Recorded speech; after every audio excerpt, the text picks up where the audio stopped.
everybody? Joe Simmons here, back with another video for Money Mentality. In this video, I want to talk about attraction, but to answer the question, does attraction really work? I mean, is the law of attraction or attraction, is it just some hokey pokey stuff that people just make $1,000,000 of? And to answer your question is yes, attraction does work.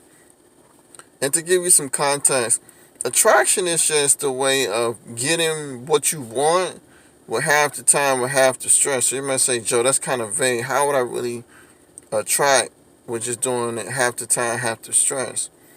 An example would be like, well, I use Oprah for example because I was listening to some motivational video where she mentioned. So I'll use her example, right?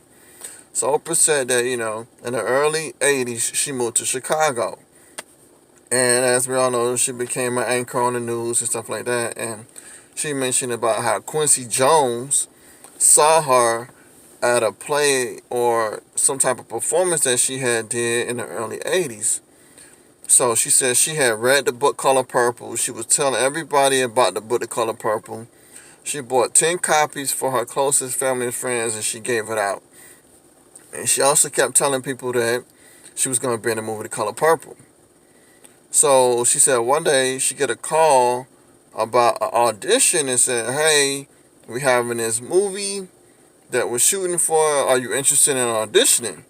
And she asked, was it the movie The Color Purple? And they said, no, it's not the movie The Color Purple. They gave another name for it, but I can't remember the name of the movie. So she said, okay, well, what the heck? I never get called to go audition anyway, so let me just go ahead and audition. So she said she's go down there to audition and come to find out it was the movie The Color Purple. Sidebar, Hollywood comes up with a lot of hidden or derivative names to movies so that it's not out too much into mainstream because they don't want to ruin the whole experience. So a lot of times they'll come up with different things like The Dark Knight, for example. When Christopher Nolan wrote The Dark Knight, it was, or it could have been Batman Begins, but from the Dark Knight trilogy, he named it The Imitation Game. That's what the name of the script was. That's what it was. That's what the code word was in Hollywood, was The Imitation Game. So if you was going for an audition for The Dark Knight or one of the, or either Batman Begins or The Dark Knight, the code word was Imitation Game. So that way, it didn't get leaked or anything like that. But back to the story. So Oprah said she auditioned, and after a while, some time passed, and that, she had been dreaming about this, she had been thinking about it, she had told everybody.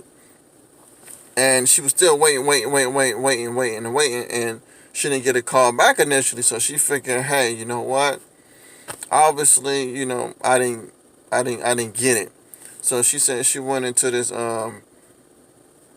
field and this farm, and she felt bad because she felt like, she said at that time, she was over 200 pounds, and she was wondering, like, I guess I'm not just meant to be in a movie. So she said she was singing, she was on the train tracks, and the lady came and said, hey, you got a phone call. And sure enough, she said that the phone call was from Steven Spielberg, who him and Quincy Jones co-produced The Color Purple. And Steven Spielberg said, hey, I want to see you in my office tomorrow in California. So she picked up her stuff, got on a flight, and went to California and met with Steven Spielberg. And that's how she was in the movie The Color Purple.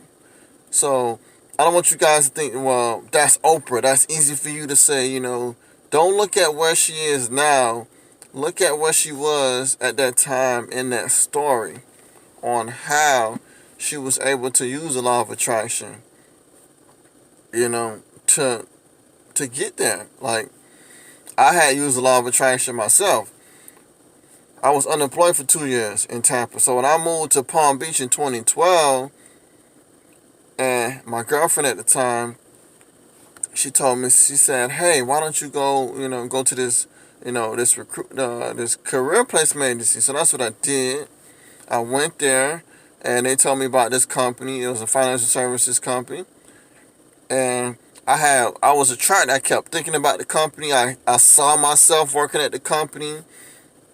I saw myself meeting new friends. I saw all of this stuff.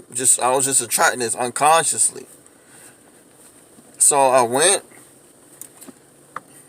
started off as a temporary worker. Got there, met a good friend of mine, Steve, and just was working hard, And Steve had to ask me. He's like, "Hey, you seem like you're a good worker or whatever. You should look into some of the positions that we have here." So the first position that I wanted, which was in the tax department, I guess they felt like I wasn't qualified for that. So I seen another position. Steve told me about it. He went to go speak to Mark, the recruiter, and what wound up happening is I met with Mark. He said, "Hey, let's make this thing official. Why don't you come back in a week? We'll do it, the real interview thing." So that's what I did. Came back, did the interview with Mark. Also, too, there's a test called a Wonderlic test. I had practiced the Wonderlic test. I had seeing myself through visualization and a law of attraction. I had seen myself acing that test. And what happened? I did it. It was the exact same questions, and I aced it. So Mark was like, "Okay, well, you're going to meet with the senior manager." Met with the senior manager. I had envisioned myself working there because I was already a temp worker. And my mentor knew me. She hired me. So I wound up getting the job. But also, too, while I was there, when I knew I was going to get the job, I had envisioned myself being number one. I had envisioned myself being number one in the department.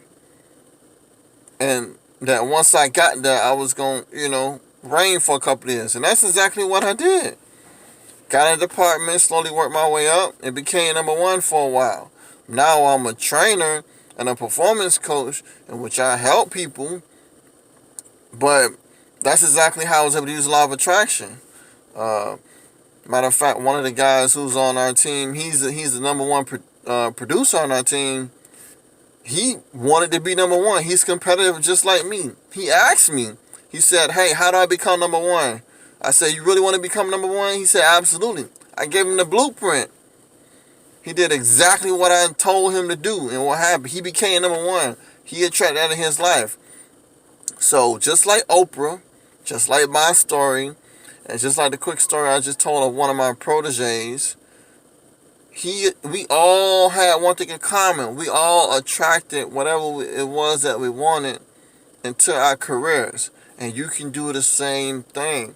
So yes, the law of attraction does work, as I mentioned in the previous video. But it also comes down to how you use the law of attraction. It's the same thing too. You can use the law of attraction negatively as well. But also too, we don't understand the power of our words. Our words are also power, and it helps with the law of attraction. So if you have negative words, which you always say, "I'm broke. I'm never going to get through this. The world sucks," or any type of negative comments that come out of your mouth. And what we don't understand is the two most important powerful words in all the language is "I am." So when you say "I am," and then whatever you use after that, that's what you're going to be. But this also comes down to your thought patterns as well. So I'll just end with saying that yes, attraction, career attraction, law of attraction, it does work. What you speak, what you watch, what you listen to, your environment, all of that stuff is helping you with attracting the things that are into your life. And part of that is also standards. So your standards also play a role into that as well. But I hope you guys got some value out of this video. Please leave your thoughts, comments, concerns, suggestions in the comments in the bottom. And I look forward to seeing you guys in the next video. Simmons out.